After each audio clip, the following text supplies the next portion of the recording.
So we start with paradigms that I have to stand in the red circle. So just because we are breaking paradigms, I'm going to stand outside the red circle. How about that? Well, some of them you have to agree to, but because I'm sure this is where the camera angle is, and that's some of the paradigms in life that we cannot avoid, because otherwise I won't be photographed. And that'll be sad news. Well, very good afternoon to all of you. At the outset, allow me to thank KC College and TEDx for inviting me here this afternoon and giving me this wonderful welcome and making me nice and nervous before this very interesting subject that they've given me, which I find very difficult to deal with, to be very honest, because, you know, I start off by always thinking that the only constant that we know in our lives is change. I mean, without change, there are no constants. That's the only thing that we can be sure of in our existence is change. The other constants that we have, and in between there's a journey, is, you know, the two truths that we can deal with in our lives is, one is birth and the other is death.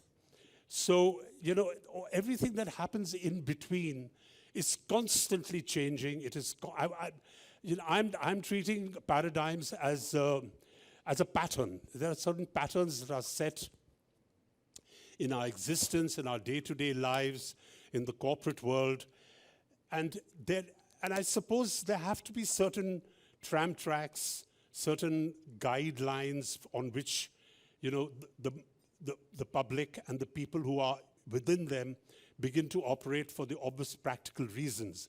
But the paradigms that should never change the paradigms that should always be changing are the ones in your mind.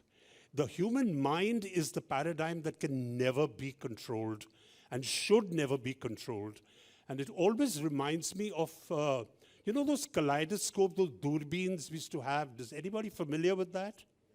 You know, it's a little innocuous little gadget which is, you know, has a lens on each side of the vertical.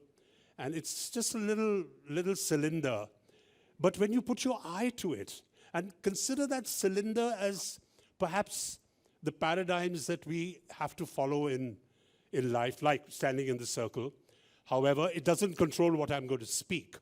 So if you look through that kaleidoscope, you find an ever-changing pattern. And that excites me a lot because it defines to me what the human mind is capable of, these kaleidoscopic changes and these different patterns and formations within supposedly the parameters of, you know, well, I will call them restrictions because they are restrictions. And, you know, if you deal with even the railway system, for example, I mean, for the longest time you had trains that were traveling on parallel tracks until the human mind and human innovation made faster trains. So the twin tracks couldn't control it, so it became monorail.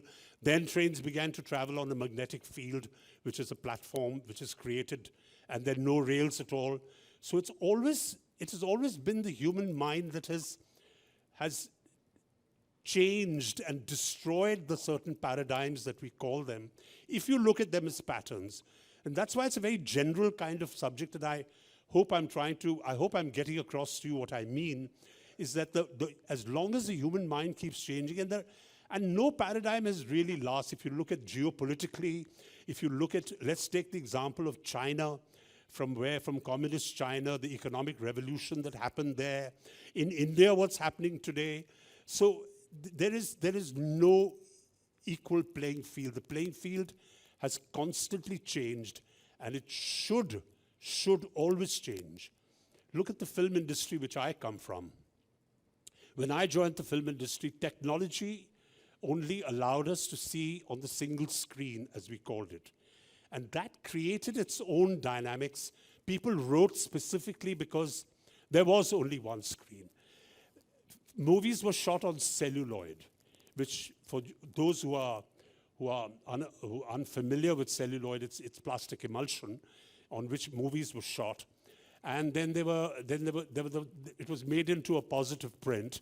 And there were cans and cans and cans of it, and they cost a lot of money.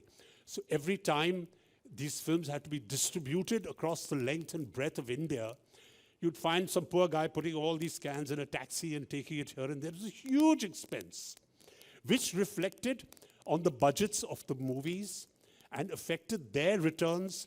So I'm just trying to tell you that where technology was positioned, everybody went along their merry way. It created a star system where if you only were a saleable actor, and that was a catch-22 in itself. So the whole system was controlled and kind of governed by the single screen format. Nobody expected any changes to happen.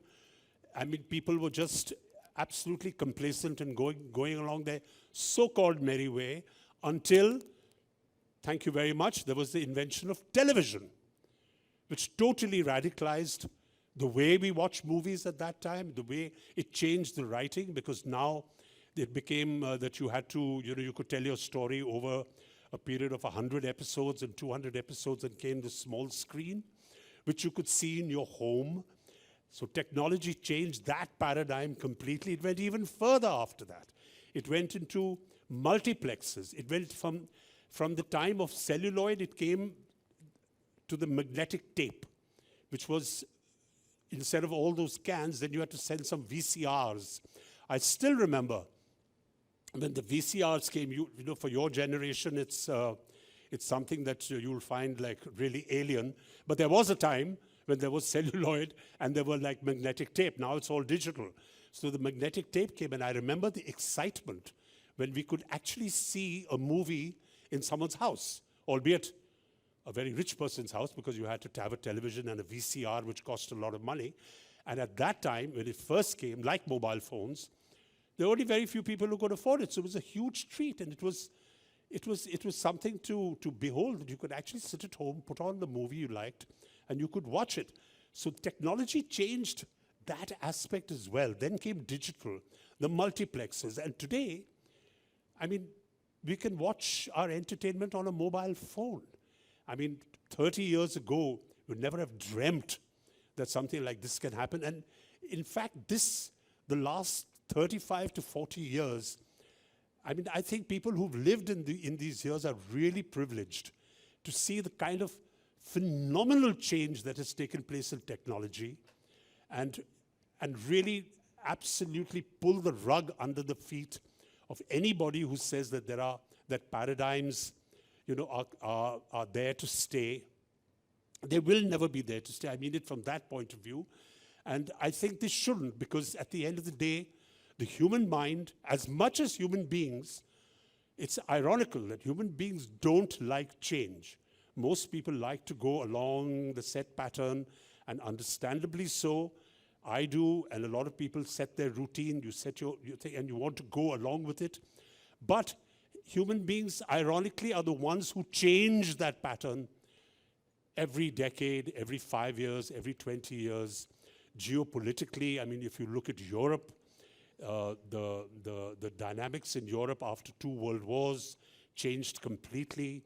And then came the economic situation in Europe, where there was the economic European Union, which everybody felt that the most efficient way to handle the economic side of the world was to have a European Union and a common currency and a common market, which worked. That paradigm worked for a while until Brexit. Suddenly the British left. And the dynamics of that changed, because that European Union had difficulty coping with the various geopolitical changes in the world. Immigration was one of them. The difference between poverty and wealth. So, there are always these shifting sands that fortunately allow us in this world and in our lives to continue to change, to continue to innovate, and to understand that, if I was working in a bank, then I would say that, well, there are certain paradigms, there are certain guide tracks, there are certain rules or basic formats that you will follow. But within that, the banking system has undergone changes. We hope, I mean, after 2008, we sincerely hope that there are changes in the way the banks work and people think. And this continues to happen. So I mean, that's the way I look at paradigms. And I don't know if I've sort of communicated this to you, but I always believe that within the parameters of what I suppose are the guidelines of our lives, and people work in banks, they work in corporates, and everybody, it's become a huge, something to say. I hear a lot of executives and people tell people, think outside the box. Why are you in a box to begin with? I mean, it just sounds great. Think outside the box. And that is the box I'm talking about. I mean, actually, it is created to make the statement. But, I mean, we shouldn't be in boxes in any way. There should not be any situation where you say, that you accept rather, because you're all young, you're going to go out in your lives.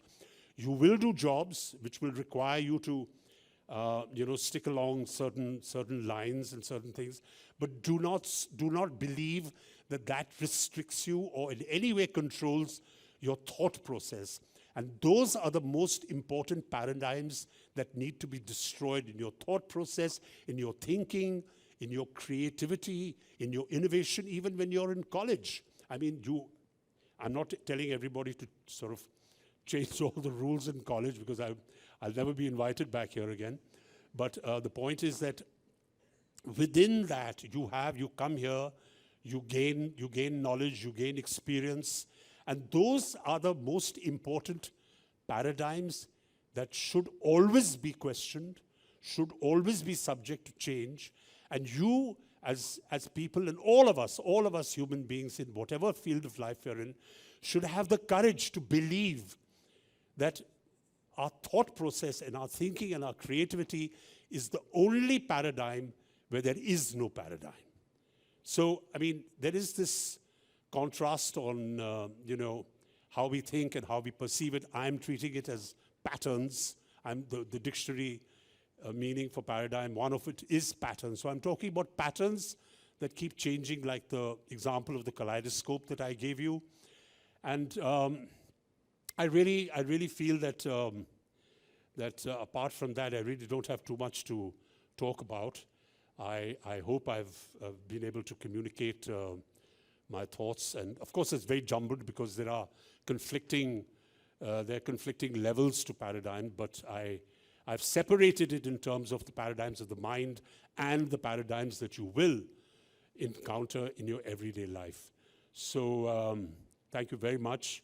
Thank you for coming here and giving me, thank you.